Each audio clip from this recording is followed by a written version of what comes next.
ia adalah skandal terbesar abad ini yang melibatkan pasukan bola sepak Malaysia dan agensi kerajaan. Tarik baliklah peluru kapur tu. Pintu belakang ni. Penjagalah disiplin. Sila duduk. Pintu belakang. Yang berhormat. Dia tak bertanggungjawab pada rakyat. Malu besarnya rakyat Malaysia, ya, yang sekarang ini kita ni dijadi bahan ketawa oleh jiran kita Indonesia. Geger nasional. Dugaan pemalsuan dokumen naturalisasi terbongkar.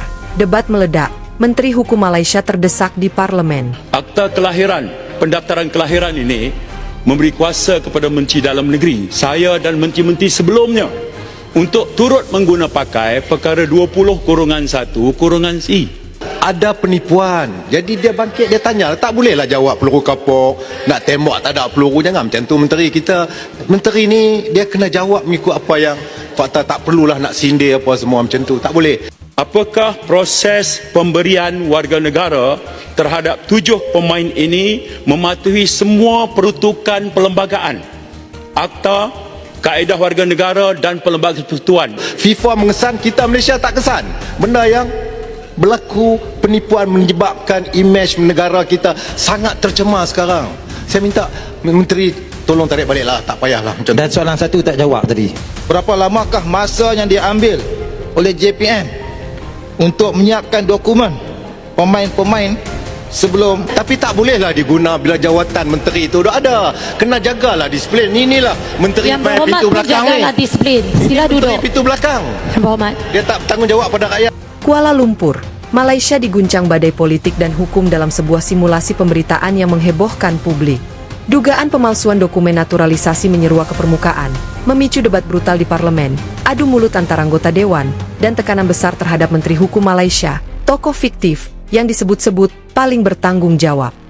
Sidang yang semula berlangsung biasa berubah menjadi arena pertarungan verbal ketika seorang anggota oposisi mengangkat map tebal berwarna merah dan meneriakkan kata-kata yang langsung membakar suasana. Ini bukan kesalahan kecil. Ini dugaan manipulasi kewarganegaraan. Parlemen hampir chaos. Suasana langsung ricuh. Teriakan, buka dokumen, bersahutan dengan seruan, fitnah politik. Ketua sidang sampai beberapa kali memukul palu, namun debat tak terbendung. Dalam simulasi tersebut, oposisi menuding adanya percepatan proses naturalisasi atlet dengan dokumen yang diduga tidak konsisten.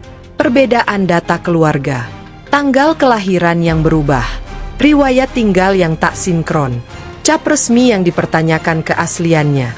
Kalau ini dibiarkan, kewarganegaraan bisa diperjualbelikan, teriak salah satu anggota parlemen fiktif. Menteri Hukum di bawah tekanan berat. Sorotan langsung mengarah ke Menteri Hukum fiktif. Wajahnya tegang saat berdiri menjawab hujatan bertubi-tubi. Dengan nada tinggi, ia membantah semua tudingan dan menyebut isu ini sebagai upaya menjatuhkan kredibilitas pemerintah. Tidak ada satupun kewarganegaraan yang diberikan tanpa prosedur. Tuduhan ini berbahaya dan mencederai negara hukum. Namun bantahan itu justru memicu reaksi lebih keras. Beberapa anggota parlemen menuntut audit terbuka, bahkan ada yang secara terbuka menyerukan pengunduran diri jika kebenaran tak segera diungkap. Dokumen misterius dan bocoran internal. Ketegangan makin memuncak ketika dalam simulasi ini beredar kabar adanya dokumen bocor dari internal lembaga yang diklaim menunjukkan proses naturalisasi dilakukan secara kilat. Meski keaslian dokumen tersebut belum diverifikasi, isu ini telanjur menyebar luas dan menjadi bahan bakar kemarahan publik. Jika ini benar, maka ini skandal hukum terbesar dalam 1 dekade, ujar seorang analis politik fiktif di televisi nasional. Media sosial meledak. Tagar bertema naturalisasi langsung trending nasional. Publik terbelah. Satu kubu menuntut transparansi total. Kubu lain menilai isu ini sebagai permainan politik murahan. Komentar pedas, teori konspirasi, dan tuntutan keadilan membanjiri ruang digital. Kepercayaan publik terhadap sistem hukum dalam simulasi ini digambarkan mulai goyah. Dunia sepak bola ikut terseret.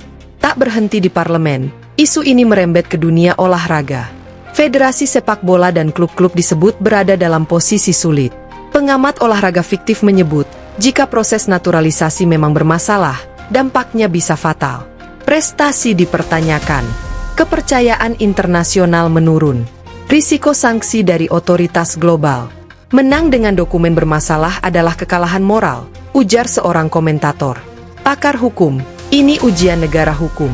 Sejumlah pakar hukum, tokoh fiktif, menilai skandal ini, meski masih berupa dugaan, adalah ujian besar bagi prinsip keadilan. Jika tidak dibuka secara transparan, kecurigaan akan tumbuh liar, kata seorang akademisi.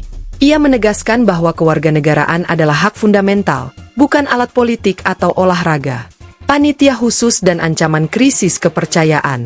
Menutup sidang panas tersebut, parlemen dalam simulasi ini sepakat membentuk panitia khusus nasional untuk menyelidiki seluruh prosedur naturalisasi atlet. Namun banyak pihak menilai langkah itu terlambat.